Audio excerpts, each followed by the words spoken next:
What up, everybody? I'm your host, JP, and this is my co-host, Josh. Hey, everyone. Yeah, go ahead and say it. Oh, welcome back to another episode of the Film Bros Podcast.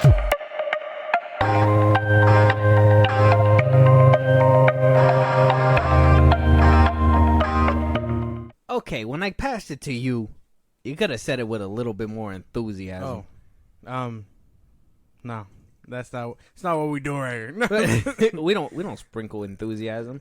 Well, I guess it's a fitting beginning for what is to honestly become a very, very, hopefully not too disappointing episode, but a very, very sad one. But first, let's start with something positive, okay? Johnny Depp making headlines, making the news. Oh, wait, listen to this, guys. Yeah, that was my Red Bull. Johnny Depp making headlines for doing one of the most selfish deeds out there. And that is, Selfless deeds. Oh, sorry. Selfless deeds out there. said I said selfish. Oopsie. Well, depending on perspective, hey.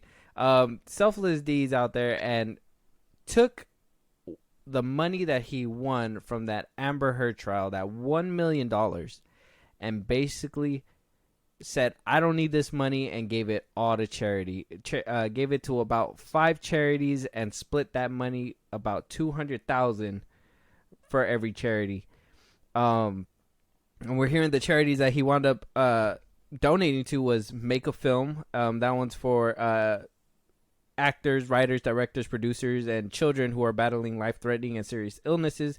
The Painted Turtle, an organization for Paul Newman, which is supposed to help. It's supposed to be a free camp experience for sick children and whatnot. Red Feather is also with indigenous communities to develop and implement lasting and impactful housing solutions. Terra Torah Society, island and coastal communities have a future. Amazonian Fund Alliance, which helps to finance the projects of some of the most important Brazilian nonprofit organizations such as SPVS, SOS, Amazonia, and Outlook Institute.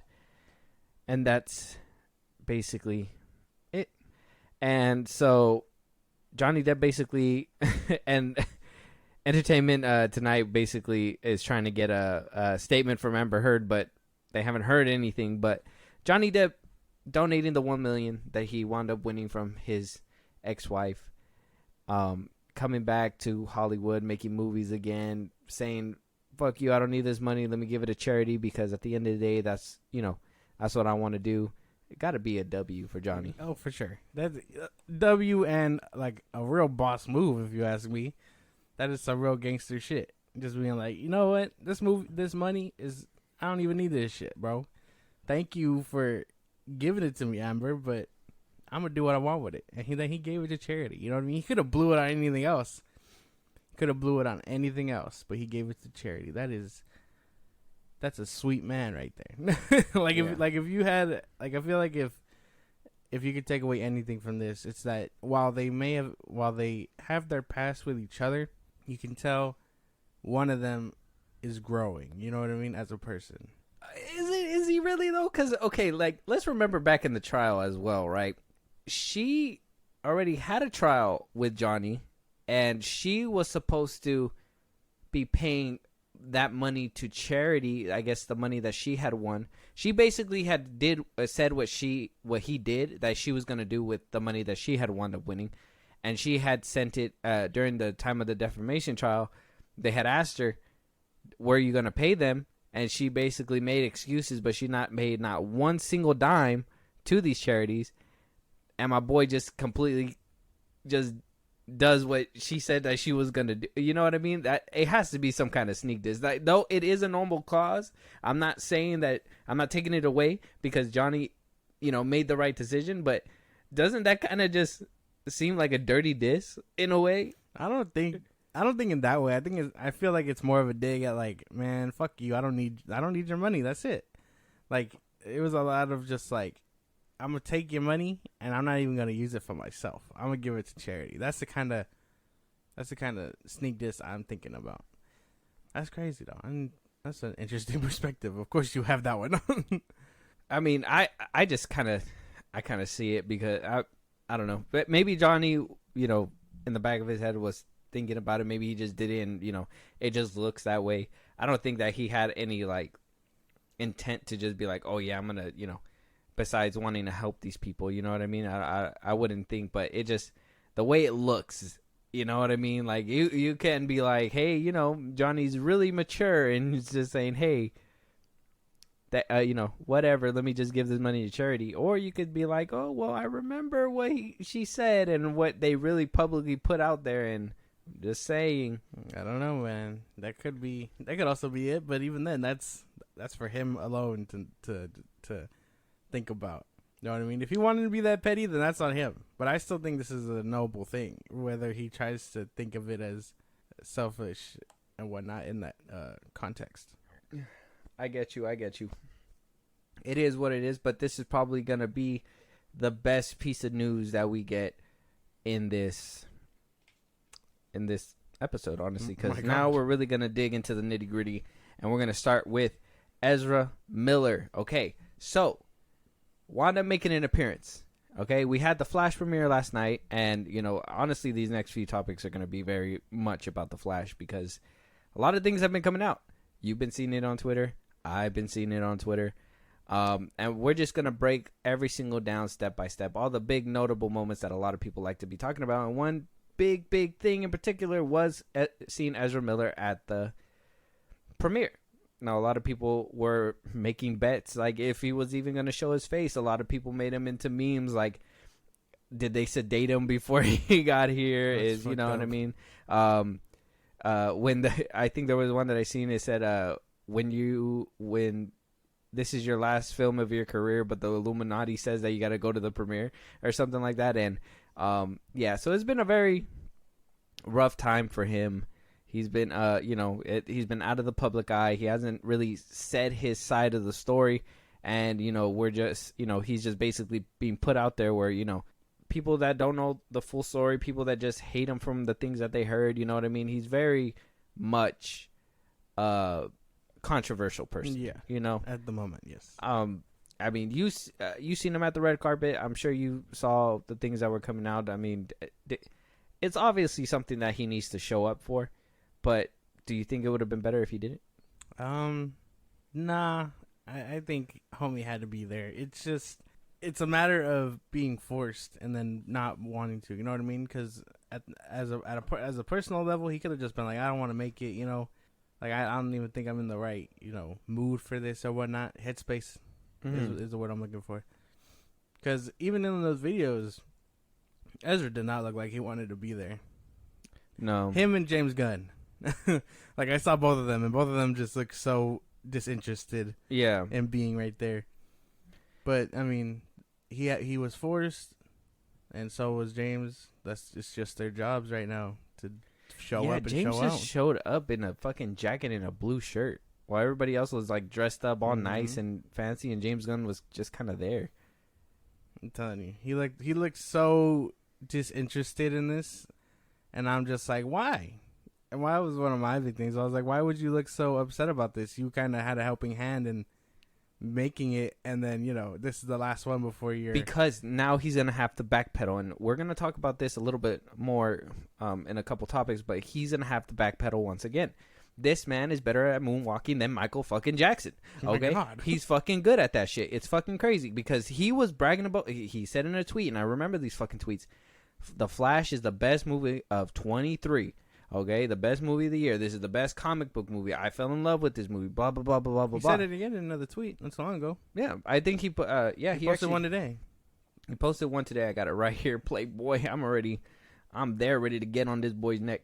He wound up. He wound up saying on Twitter that I first saw it and fell in love and with it almost a year ago, long before I was co-head of DC Studios. It was a magnificent film, fun, funny, and emotional. Wow. You know what? He saw that movie about a year ago when he wasn't the head of DC Studios and was like, oh, good luck, guys. And then, when they were like, well, do you want to be head of DC Studios? He was like, oh, yeah, man, with this magnificent film, of course. Why wouldn't I want to just spearhead? Now, like I said, we're going to go a little bit deeper into all this, but he was putting this movie on a high pedestal. He said it was one of the better movies. He honestly said at one point too that that Ezra Miller has a chance to stay. You know what I mean? And a lot of people were pointing out in his acceptance speech that, you know, there was a lot of names that he wound up saying, and I wound up tweeted on my own as well, that, you know, it sounds like he's going on a hiatus after this one. It sounds like he just, you know, needed to not only thank all the people that helped him get there, but also thank the new heads of everything that, you know, that they were basically involved with all this shit. So let's hear his acceptance speech one last time. I don't know if you actually seen it. I've seen it once. Okay, let's just hear him. My dear Gustav Ezra Miller.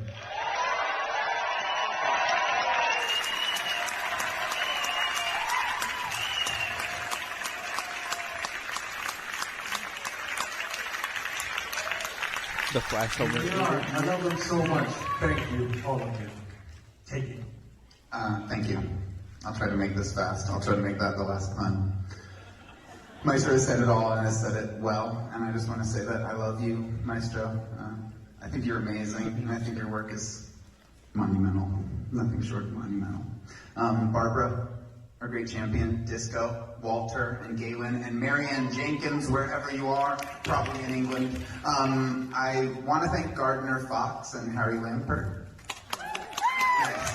I want to thank Bob Caniger and Carmine Infantino for initiating this character into life. And I want to thank Zach and Deborah Snyder.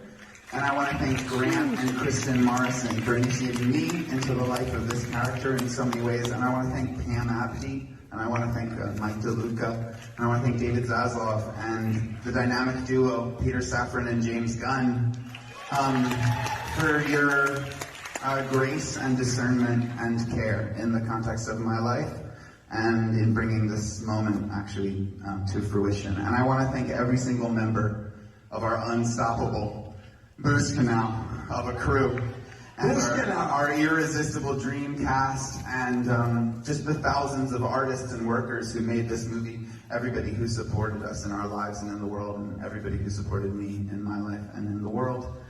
Along this decade-long, trying and very beautiful peregrination. All the way to here, just to finally say, with actually no further delays, enjoy the Flash. Wow. That was a lot of people.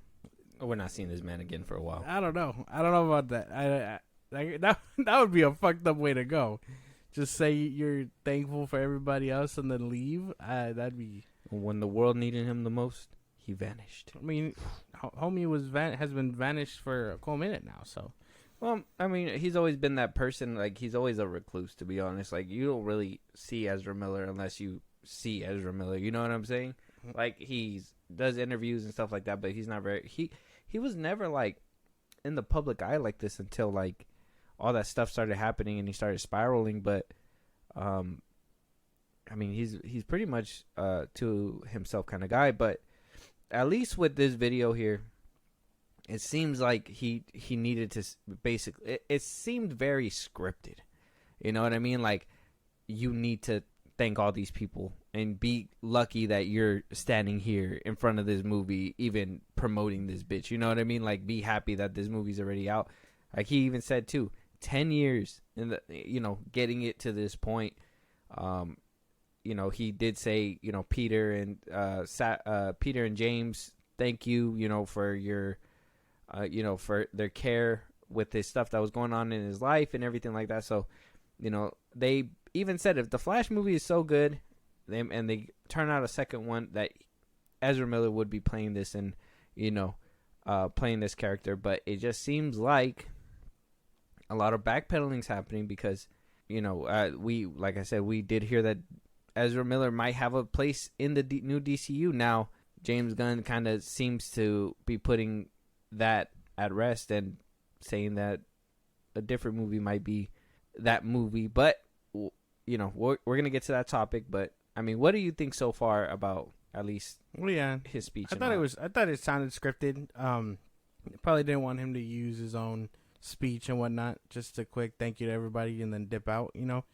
And that's probably the safest way to go because he knows if he started his speech and, you know, said the wrong thing, people would jump out of their seats and whatnot, you know.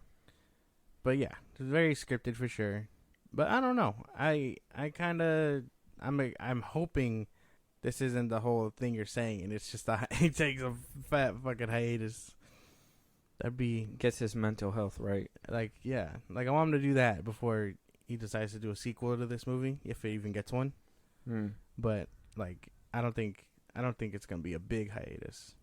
Just a quick self-preservation thing. Well, you're right, and it's gonna have to depend on how this movie does. Now, the premiere was yesterday. The Flash is coming out. The time we're recording this on Wednesday, tomorrow, the 14th. So, right now it's at a 72% on Rotten Tomatoes, critic score. At the time of recording, it's a 95% on the audience score. It dropped down from the other day when we talked about this on a different episode. It was like at a 98. It started off, dropped down a few points, but not too much to the point where it makes people, you know, worry. But a lot of people are coming out, and, you know, leaks are happening. All right, leaks are happening. It's a big deal. I haven't seen all the leaks. I refuse to, but one that is seemingly being propelled into everybody's faces and feeds is one particular cameo. Now, if you guys don't want to know anything about cameos, okay, this is a spoiler for The Flash. We are going to talk about it. It's all over Twitter, so, and you know what? It's honestly, we could have seen it coming. We wound up getting a cameo of, like I said, guys, spoiler, leave now, point of no return. We wound up getting a cameo of a CGI Christopher Reeves and a CGI Helen Slater, I believe her name is, as Supergirl. I'm going to let you watch this one more time, Josh. I know we've seen it before we started this episode, but I'm going to let you see it one more time just so you can really soak this in.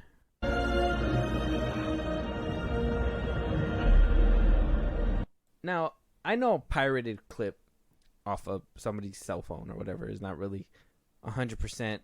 Stop staring at it. Focus. I can't. Because right out the gate, dude, his suit is weird. Because he didn't have that gold emblem on his back. He did. He did? No, he didn't. He got it like in Superman 3. Oh. Nobody watched Superman 3. See, I didn't know that. That's crazy. I thought they gave him like classic, like classic.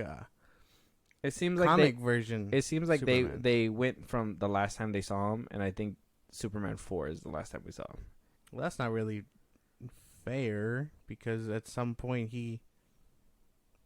This is the shit because a comic book nerd like me would tell you that this is some hidden footage then because at some point his Superman takes off and then Brandon Ruth takes over.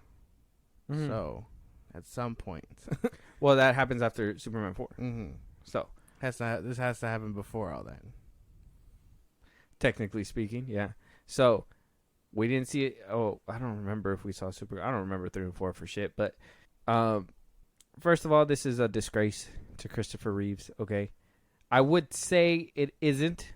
If they would have polished this off and it would have looked as great as honestly, why not just reuse footage?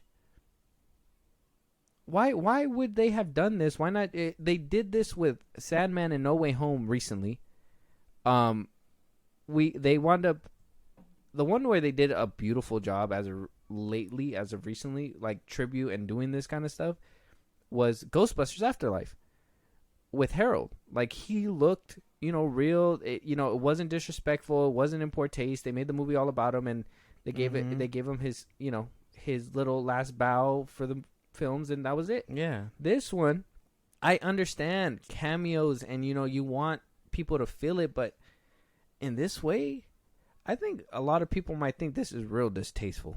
100%. Yeah, it's emotionless 3D figures. It's not anything like that, and it isn't like I know people are gonna say that oh, it's just CGI and whatnot, but yeah, you could have reused footage. One of the bigger things to note here is even in Across the Spider-Verse, when they spoilers for Across the Spider-Verse, but when they show Toby and Andrew, they reuse footage, and you don't get CGI'd faces. You don't get this. This is massively disrespectful to Christopher Reeves. And if I know I'm gonna sound kind of harsh, but he's the guy to blame. If James Gunn and Andy Muschietti and everyone involved really cared about Superman's legacy, this would have just stayed on the chop block. I would not have put this in the movie at all. Maybe a deleted scene so I can give you the excuse that it looks the way it looks. Yeah, like But we didn't this- fully render it or something. Yeah, but this is not a good look. This is mad disrespectful. Even as like the concept. It looks so pre-viz though. It looks like something, how like they have behind the scenes stuffs or like, deleted clips Yeah. that are just kind of like You can see like the body figures Yeah. and stuff. Like it's not fully rendered. This is what it looks like. That's just mad disrespectful. And like I know what they were trying to go for. I understand what they were going for. They wanted a big name cameo to be like, oh, kind of like how we were getting with previous. It's not even a big name. It's not a big name cameo to be like, well, yeah, they wanted to bring back a cameo of a Superman that everybody universally loved, especially the people that grew up with him. But they failed to understand that, older people want to see these characters too, but not the younger crowd. No, honestly, the younger crowd really can care less about this scene so much that they're just gonna pick at this scene and be like, this movie is so I'm telling you, as soon as Wednesday opens up and those Rotten Tomato scores are able to actually be calculated, that shit's gonna drop so low because people are gonna be like, the CGI was shit. Why the fuck they do this? Blah blah blah blah. No, I'm telling you, the young crowd are not gonna give a fuck, and the older people are gonna look at this and be like, what the fuck? Why did they do this to him? Yeah, because not everybody is gonna know Christopher Reeve Superman. I'm even fortunate. And enough if to they know, they're this. not gonna know his portrayal because they're not Exactly. gonna like go back and watch the movie. It's old. Basically, yeah, and they're gonna be like, "This is outdated as fuck." You know what I mean? You gotta be a real like comic nerd to go back and like rewatch these movies. I'll admit that. You know what I mean? Because even when we go back and watch A New Hope, you know what I mean? We understand it's dated, but we gotta watch the movie. Yeah, But this is just mad disrespectful. Y'all can see the leak for yourself. It's on Twitter. That's probably the only like deep dive one we're doing because I've avoided them heavily too. They're like fucking landmines on Twitter. yeah. I have friends nice enough to flag them down as spoilers, so I don't click on them. But I stay away from every hashtag mentioning the Flash. Dude, I'm still debating if I want to see the rest of them, just so I can just see what the fuck I'm getting into. Do you think I should do that? No, No. I think we should hold off. Well, I'm gonna hold off. You should hold off till we see this movie, You think so? so we can at least if we're angry and upset, we can be angry and upset together, and you don't have to be like, man, I could have told you. Like, no, I'd want us to be in this shit together. Fuck, man. I want this movie to be over already. That's mad disrespectful. I can't, dude. Like, out of all the things, I'm just to bring it full circle. Remember in Man of Steel, right? When he's going for the world engine, Superman, he falls and he has his moment of where we have the moment of where it's like, shit, is he gonna get back up? Is Perry gonna die with that chick? Mm-hmm.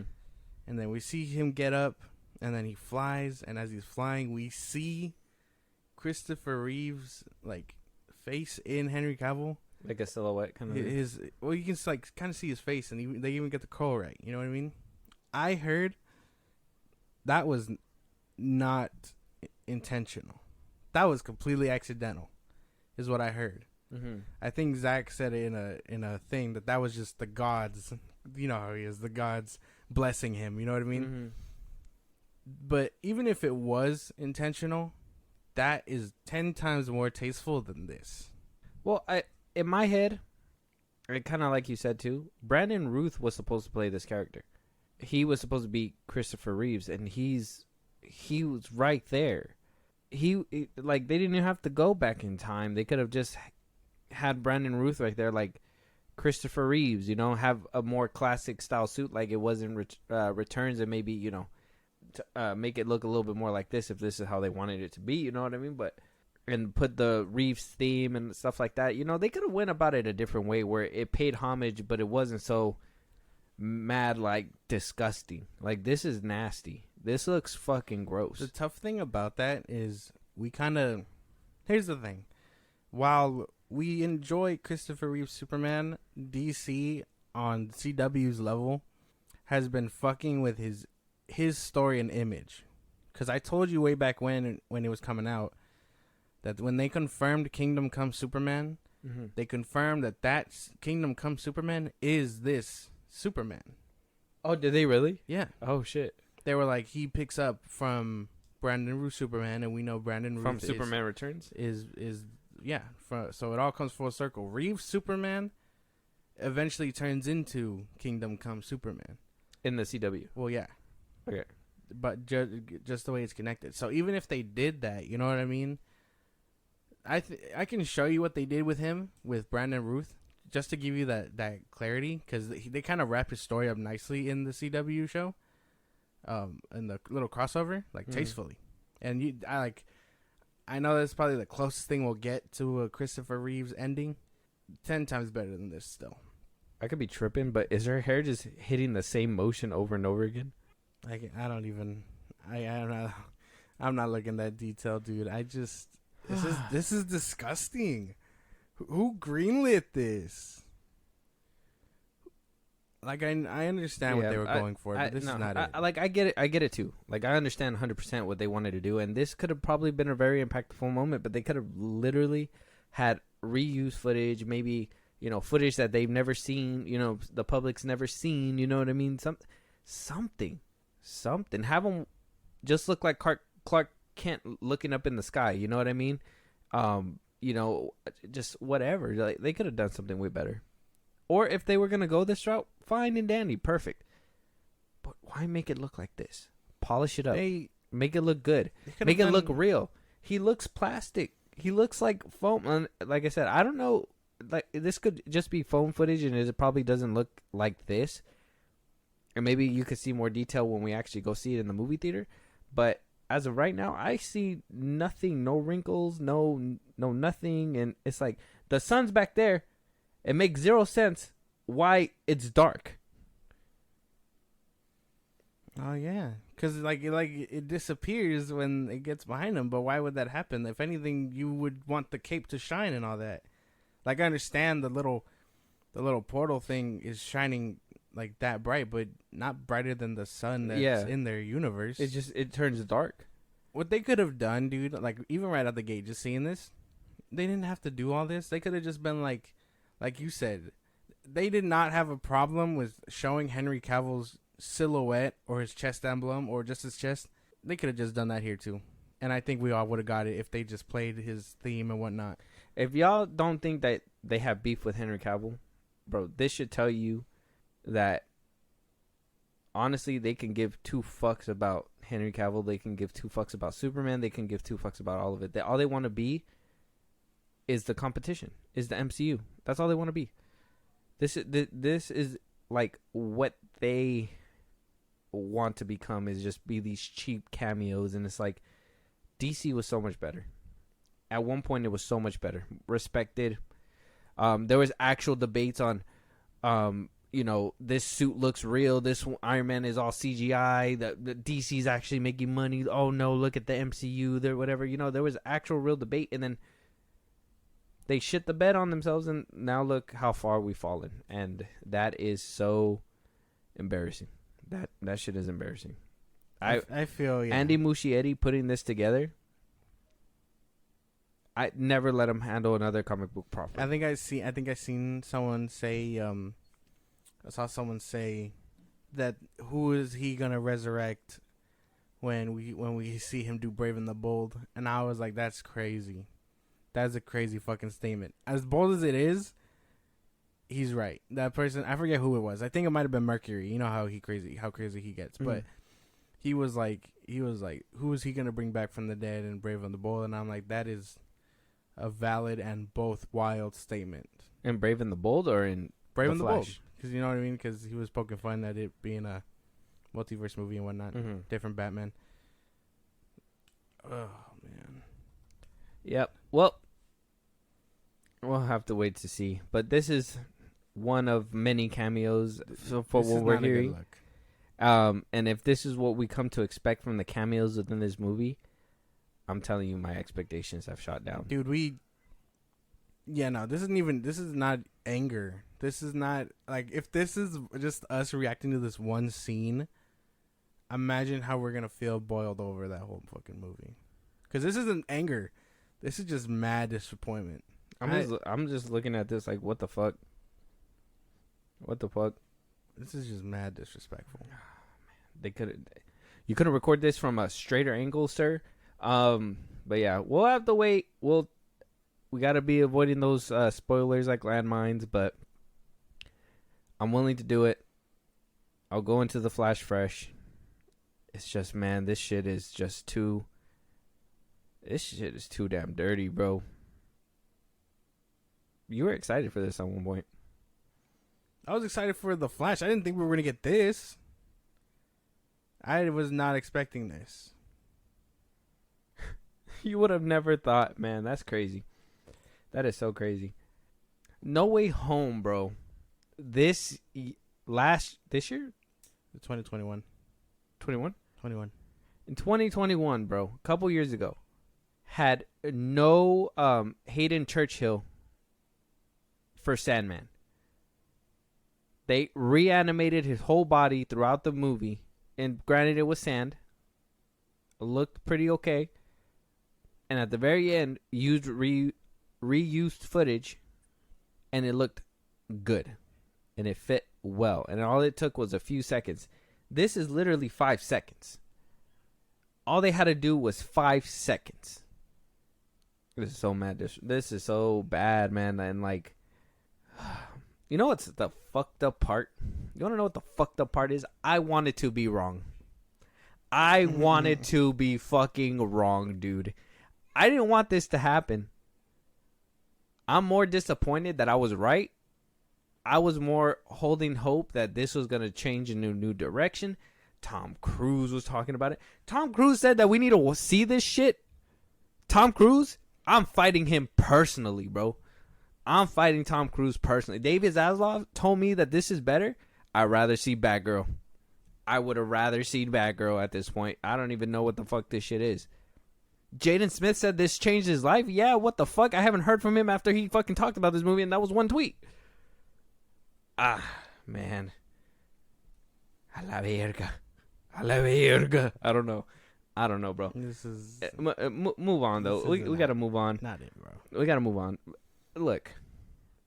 James Gunn, like I said, is better than Michael Jackson at moonwalking, backpedaling, because, like I said before, he said that the Flash could be the potential start of his new universe. After that, Ezra's gonna be, or Ezra will be somewhere else or whatever, blah blah blah. But we'll see the kickoff to that. Yeah.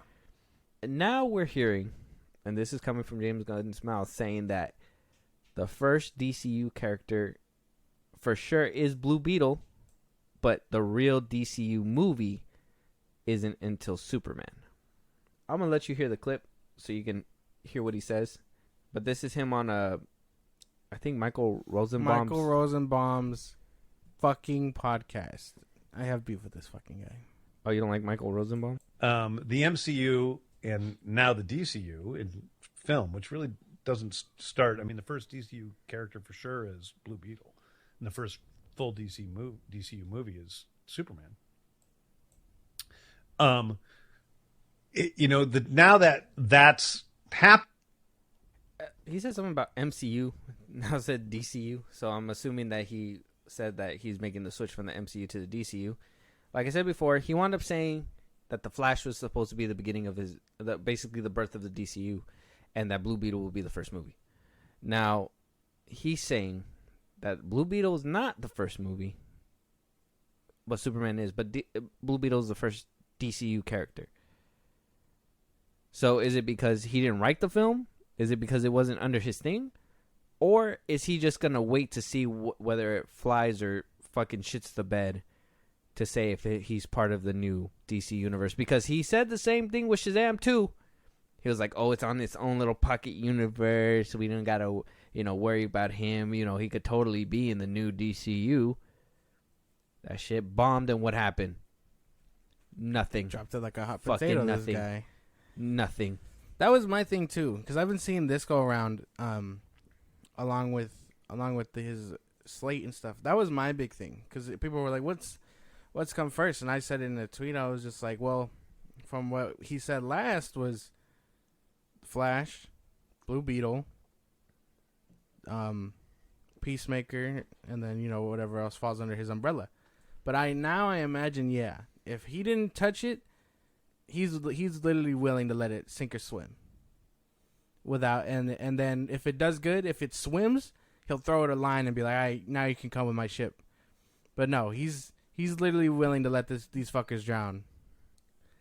And then be like, "Oh, it's not part of my universe now." He shot this whole slate down when he announced his new DC slate. And I honestly believe that he knows that none of this is under his umbrella. And he would rather it just be... He would rather be like, "Oh, look, Zaslav, it didn't make a profit. People don't want to see this. Let me just start my new universe, start anew with the people that I want." You know what I mean? Did he give notes to this movie as well? Probably.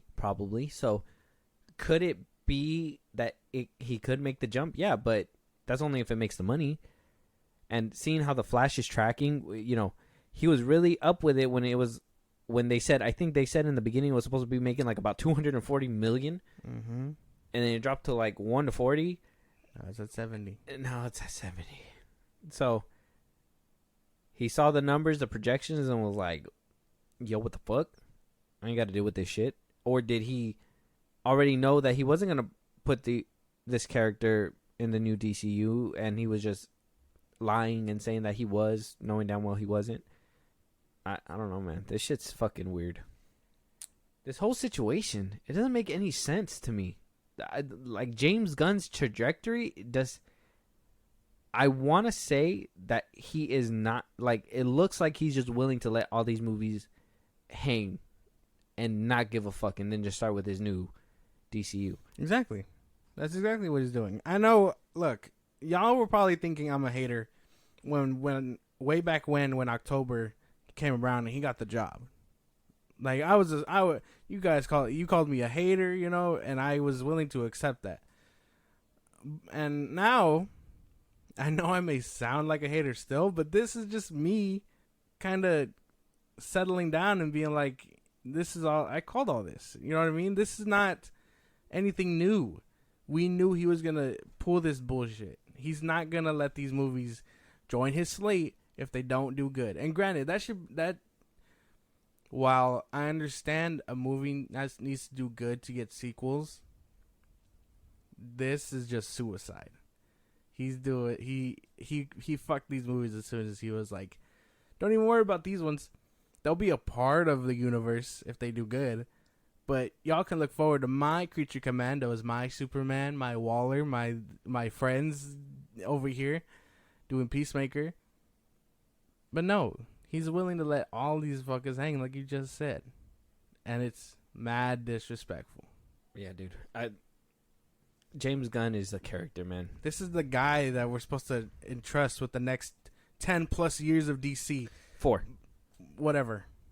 His 4. plans extends to past his contract, apparently. That is assuming that he makes it past 4. Because, like I said before, if I was Zaslav, bro, and I seen how bad these movies are doing, I would have traced that shit all the way back to that announcement. If he would have withheld his announcement, at least until Comic-Con, it would have been a different story. You know what I mean? It would have kind of eased the blow. People would have still went to go watch to see what the fuck was happening. Maybe there would have still been this like blowback because of the movies, but we wouldn't have needed to add him in the mix. You know what I mean? Because he waited, he was patient. But no, he just wanted to be a tweeter, get his Twitter fingers twittering, and was like, "I'm going to give you this, I'm going to do that." He didn't even make it like this big special event. He wound up sending it to all platforms at the same time and just called it a day. had no transitioning, didn't have any background, didn't do anything. It was just like him just standing there and like, oh, you know, and he said Blue Beetle, like he just said it like so aggressively with the B. I don't know why. I hate the way, like, I see that video, like clips of it throughout Twitter, and it's the scene where he's like Blue Beetle, and I'm just like, why is he blue so fucking, I don't know. That's just my own personal thing. But yeah, the way he's looking to me right now, he ain't looking good. And that, like, for the head of a studio, come on, guy. I want to be, I don't know, because I feel like it's been a year, but we've only been at this for, James Gunn has been a topic on our podcast since October. It's because you love him. No, you love him. You love his Suicide Squad. I despise that shit. You like Morbius. But I said that's a guilty pleasure. Those are two different things. I don't give a fuck. Two different things. I hate it because I like it because it's bad. So bad that it's good. Like, but he's been a topic since October. We are coming up on a year. It is June. We've been talking about this man for 9 months. Mm-hmm. And he has consistently shit the bed. Granted, I have not had anything nice to say about this man since he took over the job in October. This is just me just clogging the pipeline at this point because he hasn't gained my trust. That Superman shit really lowered the bar, and I understand it isn't mostly his fault, but he's the guy to blame because he's in the chair, and he signed off on it, saying it's the best movie and all. Hasn't said a word about Blue Beetle or Aquaman yet. This is the first thing he said about Blue Beetle. Look, the problem is that DC, and I'm harsh on him because now he's the new head of DC and the way that he's backpedaling and the way I'm judging him off of the announcements that he's been making and stuff like that from there on out, because it's not fair to say that everything that happened in The Flash is because of him. That's because of old regime that they were trying to wipe away whatever the DCU was, and they were going to come out with a new thing. Now, granted, I do say that he did have a hand in The Flash, but not a big hand.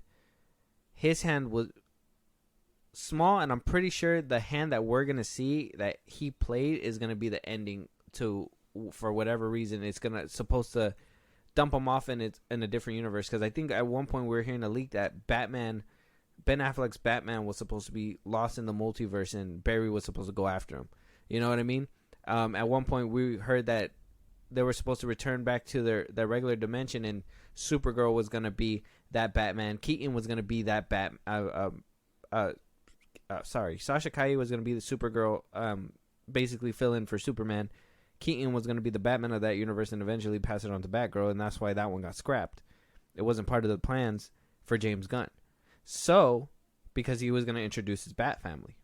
You know what I mean? Like, if you connect the dots, it makes sense. And now I don't even want to see that shit. It makes sense. But I can't completely blame these movies and everything like that. And, like, Blue Beetle, he might have a point. You know what? It might flop. It might have been in the direction that he didn't want, but because they put a lot of money into it and everything like that, he might be okay with either A, taking the flop but still keeping the actor for the character and stuff like that, and being like, you know what, I'm just going to retry again and insert him in a good movie, kind of like what happened with the Suicide Squad or whatever. Like, that's probably his mentality. I ain't saying that it was the right decision or the way that he should have went with the Suicide Squad, killing the old characters, but hey, that's the way that he wanted to go. That was his route. That's the way that he does things. So him picking him up, or B, it can completely tank and he's gonna backpedal once again and be like, this ain't my Blue Beetle. Like, he's not within my universe. My universe starts with Superman solely. And so I would give more respect if he owns this character, even if it tanks and stuff like that to him. But at this point, it seems like he seems like a snake, and not in a way where like it's cool, because you know snakes are cool, but like in a way that it's bad, because snakes are bad, like human snakes. And so he will be like, how did he put it the last time? Oh, with Henry Cavill when he was like, "Oh yeah, and you know, we never had a contract with him or anything, but they had a verbal agreement." You know what I mean? Oh, Gal Gadot, yeah, she's still our Wonder Woman. Oh, you know, she was never gonna be part of the universe or whatever. You know, or still up in the air. Zachary Levi, this man gave Zachary Levi such high hopes that he fucking went crazy on the internet, bro. Like we seen him go crazy on the internet. That's how much of a promise he made him. And then when when he was like, "Oh, this movie's fucking tanking," he went on Twitter to be like, "Go watch this movie, guys. It's a family movie, guys. If you guys don't want to see from John Wick 4, go ahead and go watch the movie because it's family, whatever." Like he really wanted people to go watch it, and just so he can be in James Gunn's new DCU. That's how like snaky James Gunn is, in my opinion. He's very like venomous. That's funny. I don't know. This isn't good, and this will continue to not be good until I see his shit.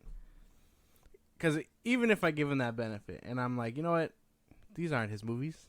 If I gave him as much leniency as you did, and I was like, these aren't his movies. This is the old regime being flushed down the toilet, you know, and he's just here to pick up the pieces. I can be like, sure. But I know I am not ready to see his Superman or his Creature Commandos because I am not. The pieces he's picking up isn't everything. It's not good. This isn't a good look. I don't vibe with this. And giving Andy Muschietti a role to direct the Batman is also another fuck up for me. It's not 100% confirmed, but the trades are picking it up like it's still confirmed. I'm pretty sure he's waiting to see how this movie does. I'm pretty sure there's talks. I'm like, and that's the thing is that with these rumors coming out, especially with this new DCU, like, I'm pretty sure there's talks happening, but I'm pretty sure they're waiting to see how things go. They're not like James Gunn is I don't know if he's one of, and you know, right now, like I said, right now it's a unique situation. That's the thing. Like, I can't really see in the future because it's a unique situation where like he's basically dumping out the old, trying to start with the new, but at the same time, it seems like he's just willing to just move on. Just move on and go with his own DCU. That's a funny way to put it. Move on. Like he has a choice. He doesn't have a choice. He does not. He's locked in right now. I don't know. I don't vibe with this. I'm not vibing currently. And this isn't good. That's the best I got. This is not good. It hasn't been good for a while, but 9 with months. this Hasn't one, been good for 9 months. This one, I'm just worried. I'm just worried, man. DC. I just don't want to like. It's gonna sound like sad, but I just don't want to like, not like these movies. You know what I mean? It just sucks that I have to be the one to be like, these movies are fucking terrible. I hate to be that guy. Like it pains me to my fucking soul, dude. Like it makes me like irk. Like I don't like to be that guy. I love being optimistic. It's just nothing with the movies have really shown me optimism besides Across the Spider-Verse. That one, I have very high hopes for that movie. Like there's not a lot of movies that I anticipate nowadays, and when one really got me like going, I'm so happy that movie came out. Like that's like a blessing. If I have to keep a multiverse movie, Across the Spider-Verse will be that one for me. And I found some new love for the Into the Spider-Verse, but that's just me. I don't know. I think I'm. It's gonna like I sound defeated, but this is the best this fucking topic's gonna get on me, dude. Is there more? After this one, no, we're gonna have a little palate cleanser. And then what? There's more?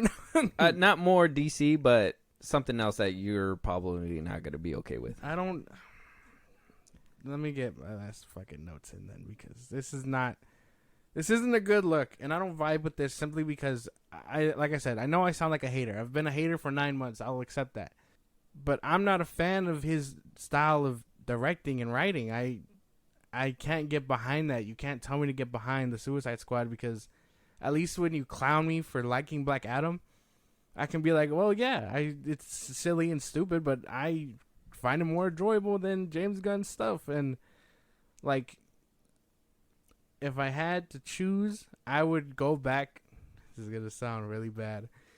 To the mess that Walter Hamada was giving, because at least then I found some enjoyment in those bad movies than what I'm looking forward to now. Wonder Woman 98?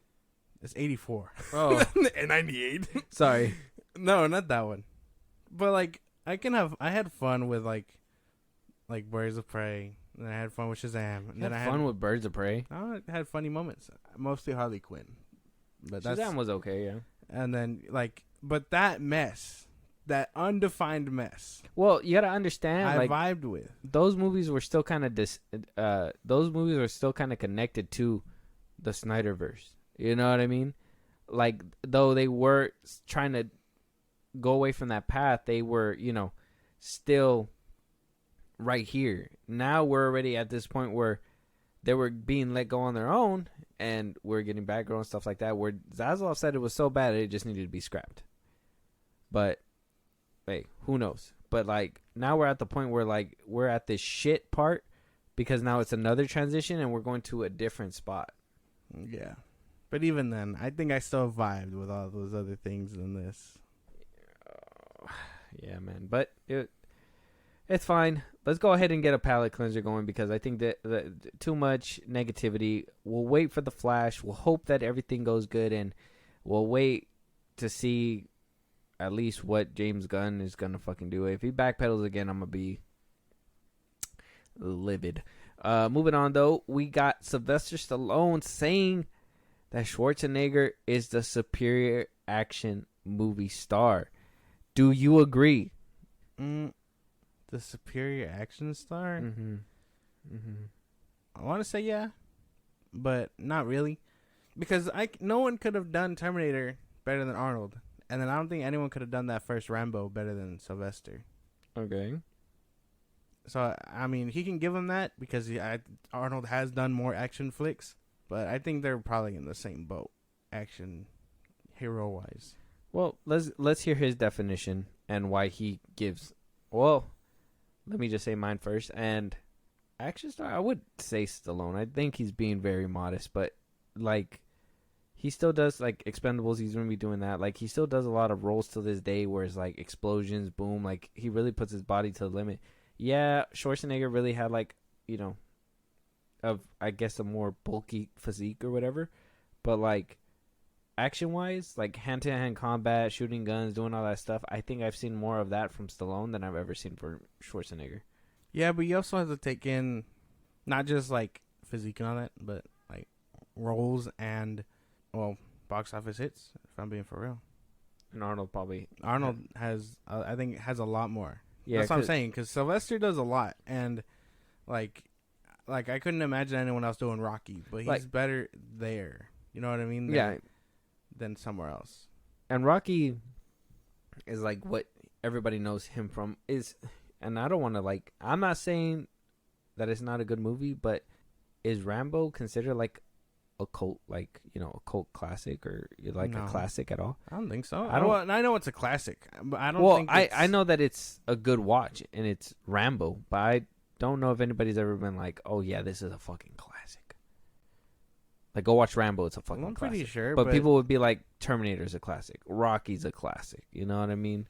Well, yeah. I'm not saying that like his franchise is like the worst, but you obviously can tell that he put more care and acting into Rocky than Rambo. But I think he did kind of good in the first Rambo. Haven't seen the rest of them. I didn't even see the recent one where he was like older or whatever. The recent one that came out a couple years ago. Yeah. But I mean, like consistency and like box office wise, then yeah, sure, Arnold. Okay. So his definition and why he gives him the crown. Stallone basically says the 80s was a very interesting time because a definitive action guy had not really been formed yet. Up until the time, action was a car chase like Bullet and the French Connection, a film about intellect and I don't even know how to say that word, and verbal this and verbal that. You actually replied upon your body to tell the story. dialogue was not necessary. I saw that there was an opportunity because no one else was doing that except for some other guy from Austria who doesn't need to say much. He was superior. He just had all the answers. He had the body. He had the strength. That was his character. I had to get my ass kicked constantly, whereas Arnold, he never got hurt much. And I'm going, Arnold, you could go out and fight a dragon and you'd come back with a Band-Aid. This may sound a little vain, but I think we were pioneering a kind of genre at the time, and it hasn't been seen since really. So the competition, because it's his nature, is very competitive, and so am I, and I just thought it actually helped. But off screen, we're still competitive, and that was not a healthy thing at all, but we've become really good friends. And he goes on to say that they truly, truly loathe each other. So they didn't really like each other in the beginning, which makes sense. Obviously, they were competing for action roles, and I'm pretty sure they seen each other at every single what are they called, audition. You know, we need this bulk action star, and Schwarzenegger was coming out. He was walking in. They just kind of made eye contact. Is that scene from Zoolander? Yeah. Yeah, that's funny. So it's, I mean, by his definition, I mean, competition wise and everything, yeah, I would say Arnold probably held it steady because of all the, you know, movies he was in, and not only action movies, but he was also playing other roles as well. But I mean, if we want to stick to just action, he did pump out a lot of action movies. Yeah, he did a lot, and maybe that's why maybe that's why there's a lot of Rocky movies, because he knew he had a job there. You know what I mean? But I see what he's saying, and he has a point too, because when it comes to like Schwarzenegger and stuff like that, like when it comes to bigger action stars, you know that you don't have to work, like kind of like when you see The Rock nowadays. You know what I mean? Like he'll fight and stuff, but he's not very fast hand-to-hand combat kind of guy. He'll throw people around, throw big punches, boom, boom, boom. You don't really have to move that much. Whereas like Statham, he needs to, you know, move around a lot. And since quicker. Stallone wasn't really this bulky guy, you know, he had that movement and he could move around a lot more. So he would have to be like running around, throwing himself, doing all that stuff. Where Schwarzenegger was just, you know, he'd run or whatever, move here, do that, whatever, blah, blah, blah. It wasn't as physically demanding. Yeah. That's another good point, actually, because that's fucking... Not everyone can be as jacked as Arnold or The Rock. Yeah. But Alan Rickman, too, in the new Fast X movie. Like, he wasn't really fast hand-to-hand. He was just not hitting... My boy was yoked. He was just hitting people. There was no reason. Yeah, you know, he killed a few guys. Yeah. For sure. Like, just off a couple punches. Send them straight to heaven. Same-day delivery type shit. Yeah. Same-day delivery? Yeah, like... There was no wait time, I bet. They just woke up there. Dude, like, dude blinked hard. Dude blinked and opened his eyes and was in heaven's gates. He was like, "What? How did I get here?" Damn. Yeah. So, definitive action star. I guess it would have to go to Schwarzenegger then, huh? Yeah. Yeah. But both are. Yeah. Stallone made. Both of them made our childhood. I mean, at least my childhood for sure. Like, they were Rambo, all that shit. Even though I don't like the direction Rambo wound up going, I think the only remake I liked was that 2012 one I think they did.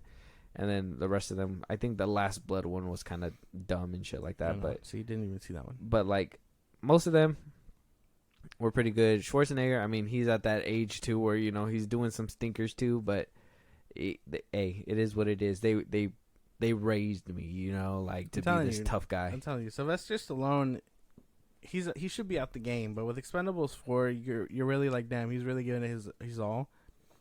But he shines, I'm telling you, in Tulsa King. He's like a really good actor there. Yeah, I gotta watch that one. But we'll see about doing a review for that one whenever that comes around. Moving on though, we wound up getting a report from Disney, basically letting us know how much Andor cost, and they wound up 12 episodes wound up rounding out to $250 million for a budget. That is $15 million per episode. Now, if you, or actually more than that, sorry, because Mandalorian only costs $120. They are $15 million per episode. So a 12 episode season for $250 million. How many Like, how do you divide that? Let me see. That's about 20 million per episode. Mandalorian only had 15 million per episode. Obi-Wan Kenobi only had a $90 million total. Not even over $100 million for a 6 episode. Mm-hmm. Damn, that means they made that shit on fucking scraps. This is the type of budget that every single TV show needs. And I know it sucks because this is like a movie budget for television. But if you guys are going to put something out, fucking do it or don't. If you're CW, just fucking be CW. If you're going to be Disney Plus, give us some production value in this bitch, bro. That's what I need. I come on, man. They could have made Anakin and Obi-Wan look a little bit younger. Like they could have brushed up on the, the de-aging a little bit on both of them. CGI wise, the planes sometimes look a little wonky at times. They could have brushed those up. The Mandalorian, honestly, I think they make good use of the volume. So I think that, that one didn't really suffer a lot of CGI problems. But come on, dog. We every single show should be having at least a good budget. Honestly, Andor could have probably done it on a smaller budget compared to like Obi-Wan and stuff like that. The scale that they had to go through. Maybe, yeah. But I think every other show should probably have that budget because it's a lot of... You can't give what the fans want if things are debudgeted. And if that's the case, right around your budget. Don't try to do this big scale thing, sacrificing CGI in places that need it for this big epic fight, because now you're like, this looks terrible. But that fight scene at the end was sick. So now you know where your budget went. But no, everything should be balanced evenly. Even with, this is why... This is, again, every time we talk about CGI, I feel like we always talk about this, but use practical shit. It is cheaper that way. That way, when you use something, or when you can use something that requires hella CGI, you don't waste half your fucking budget on it. And/or misconception: CGI is cheaper than practical. No way. It costs more to build and have a physical set than it would Not be. if you're CGIing everything, no. Yeah, if you CGI, it's cheaper.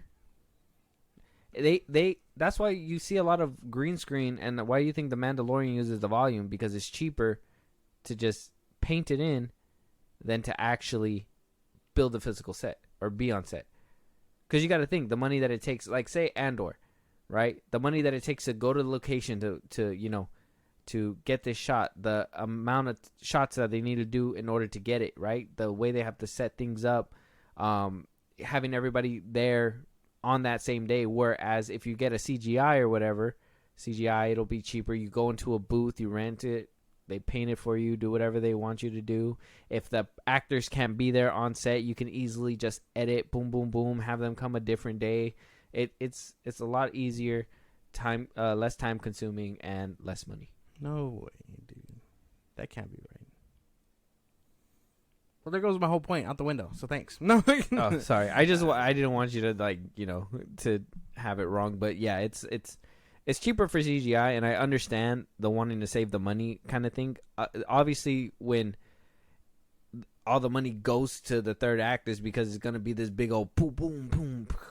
Obviously, people want details. So it's gonna make it even worse. But yeah, man, you're right though. Every other show should have it. Like Andor, it probably didn't need that big of a budget because it was shot on location. They probably needed a little bit more. But if they could have made do and probably thought of a different way, like some things shot on location, some things shot, somewhere else. You know what I mean? Like in an actual production room, or build a set that you can come back to at one point. Whatever.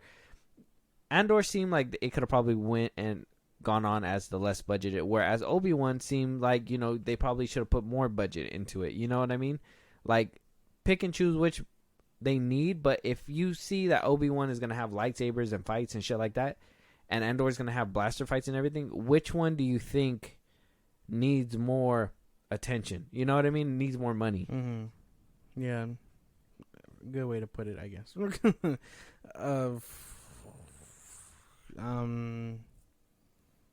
Yeah, no, that's. I just blew your whole mind with that whole. No, it's not even that. You props thing, huh? You kind of just shot me out the fucking sky. So now I don't really have anything to rebuttal with because you kind of just shut me down. So I got nothing. So We can move on. All right, my bad. Didn't mean to shut you down like that, but something that will shut you down, and this is gonna probably hurt your feelings. But a lot of shuffling to a lot of Disney movies have happened. Delays, writer strike is starting to hit.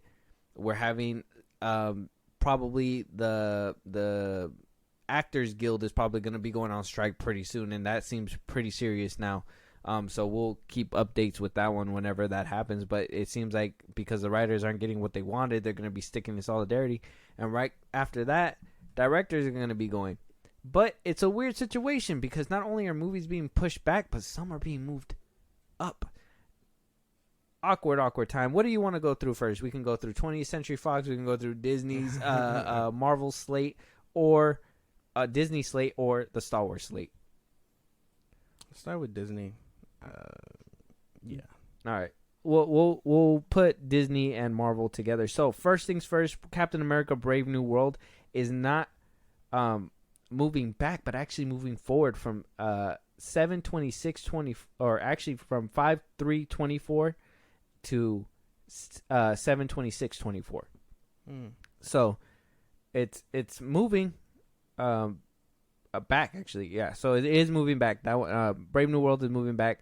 Thunderbolts is also going to be moving from 7/26/24 to December 20th 24. We're also getting Blade. That one's moving from 24 to 25, February 14th 25. Actually, Valentine's Day. That's funny. Deadpool.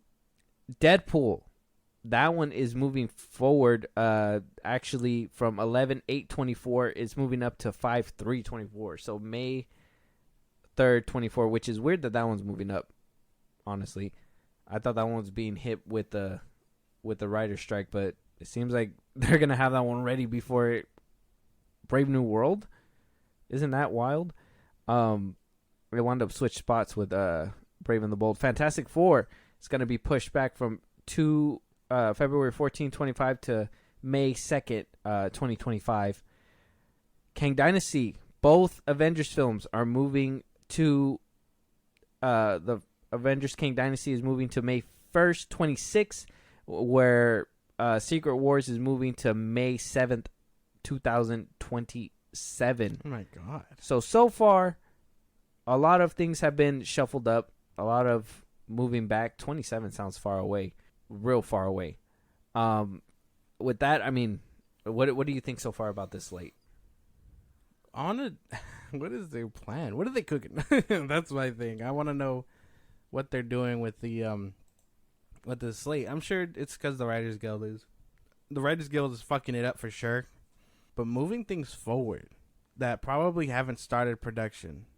Well, Deadpool is in production. Oh yeah, Deadpool. For sure it's in production. It has to be in production. Because if they're moving it up. Stopped. It just stopped. Yeah, but I think remember they were moving forward, but they said that Ryan Reynolds cannot like improvise. But assuming if the Actors Guild winds up going on strike, then that's when different. It's going to get serious, and that's when the movie's going to be really stopped. I don't even know, dude, because I don't know what they're cooking. They'd rather move their shit around than pay their people. They are desperate. They are getting desperate. They are just trying to keep the money flowing before shit goes down the fucking drain, and it is. They think it's working, but I don't know. This does not paint a good picture. I kind of wasn't vibing with the Marvel slate already because it was fucking huge. Only ones that I care about still are the Fantastic Four and Blade. I don't know if you mentioned Blade. Yeah, Blade is moving back. Yeah, or actually, Blade is moving forward from. Oh no, back. No, never mind. Yeah, 9/6/24. Those two are the only ones that I've been really looking forward to. And if I'm gonna be 30 when these motherfuckers come out, I don't even want them. Like, you know what I mean? Like, fuck. No, you're not gonna be 30 when that one comes out. It was an exaggeration. Thanks for pointing that out. It was an exaggeration. Well, you know what? Be quiet, because you are gonna be 30 when these set of movies comes out, and that's gonna be the Avatar movie. So, moving on to the 21st century side. Avatar is also being pushed back. I don't know if Disney was like, hey, maybe people like to wait or something, but they wound up pushing it back. So Avatar 3 is moving from December 20th, 24 to December 1925. We're also going to be getting Avatar 4 moving from 12/18/26 to December 21st, December 21st, 29, and Avatar 5 is going to be coming out December 19th of 2031. God, why? That one just feels dumb. That just feels stupid. He was already cooking the third one with the second one. He said all the scripts are done. Yeah, why? He said all the scripts are done. There's no reason the writer strike should be dealing, even touching these movies. Yeah, why would they? That's stupid. That one's dumb. That would have been the biggest cash flow for their fucking company, but because these other ones are probably gonna tank with the way the MCU is moving and the economy is going, and Avatar was again my bread and butter. So now they're fucking with shit I like. But that's dumb. That sounds dumb. What businessman was coming up with these numbers? Because fuck. I don't know. I have zero idea. Avatar 5 coming out in 2031. Dude, I'll be 30. I'll be like 31. Damn. Probably like 31, 32, somewhere around there. Bro, I'll be in my 30s when that movie comes out. I can't wait that long for Avatar 5. What the fuck? Well, I mean, we're going to get more, but it seems like they're putting...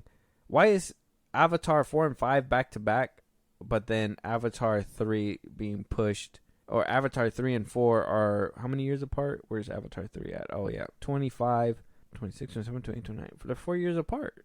You know, I don't know what they're... I don't know. That one doesn't make sense. Yeah, I don't get why they moved that one. Especially because, like I said, those scripts are done. All they got to do is be acted. Now, like, if the Actors Guild winds up going on strike, then that's a different story. We completely understand. But Avatar... Until then, they should be working, I'd imagine. And that's what I'm saying. Maybe Disney just wants us to wait. Maybe they found out that the reason why Avatar 2 did so well was because James Cameron's name was on it and everybody was waiting for it. But I didn't see not one single person talk bad about it. I've been hearing nothing but praises. Even on Twitter, I don't even see anybody talking shit besides maybe them saying something about Jake Sully not having emotion. Or what happened with Spider at the end of the movie with the lieutenant or whatever. Mm-hmm. Like, other than that, everything else I've been hearing is good. The CGI, everything, like, nothing bad about the movie. So, I don't know why they're pushing it back. I would think that you would want to capitalize off that shit. Like, put it out sooner than later. You know what I mean? Exactly. That was just awkward. Now, for Disney, we're getting a few slots that are not titled, but let's go ahead with the Star Wars movies. Because Disney, I think the only one for Disney is Moana, and that one's getting moved back. There's a bunch of other untitled Disney Marvel stuff, but we probably won't know until the slate's happening. We'll probably get a Spider-Man announcement or something sooner rather than later. Moana's getting pushed actually moved up from 7/2/25 to 6/27/25. So just a few days earlier for Moana. So that's kind of weird. But Star Wars, they've seemingly put dates on the new Star Wars movies. We're getting a Star Wars movie. We're getting, I believe, what it would be Rey's movie, because she said that one's supposed to be first. Mm-hmm. Is moving from December 19th, 25 to May 22nd, 2026. 2026. And then we're getting the second Star Wars movie moving from May 1st, 26 to May 7th, 2027. And then we're also getting another Star Wars movie in December 18th, 2026. So we're getting two movies in 2026. The same year? Damn. One in May. They were like, yo, we're starving. Here you go. Yeah, one in May and one in December. So are we getting Filoni's and Rey's movie in the same year? I would imagine. Those are the ones that seem more likely than Mangold's right now. Unless we're getting like Taika's? Fuck. Faki's? Any of those? I don't know. I'd imagine it's Rey's and Filoni. If it's Taika's movie, bro, I ain't even watching that. You're not worried about it? What if it looks good, though? It better look fucking amazing. Fucking phenomenal. Yeah, a lot of shuffling here. A lot of movement. So awkward, too. Yeah, and like I said, I know writer's strike is probably dealing these blows, too, but it can't be everything. There's no way it's every single thing on this thing. Well, yeah. it's dragging on, and Disney usually does announce their stuff, and maybe they're planning for the worst. Maybe these aren't set in stone. You know what I mean? Yeah, maybe things can move if the writer's strike goes away. Mm-hmm. But as of right now, they're probably like, hey, we need to prepare. Yeah, and even then, if the writer's strike doesn't end, these movies would still need to be pushed further. I mean, at least it's good to know that the Marvels isn't going to be pushed back again. You know, like, Nah, man, they need that movie to come out. They can't have another New Mutants on their hands. I don't even know if they want that movie to come out. I don't know if they are scared about that one. The one that's really sticking out with me with Marvel is the Deadpool moving up.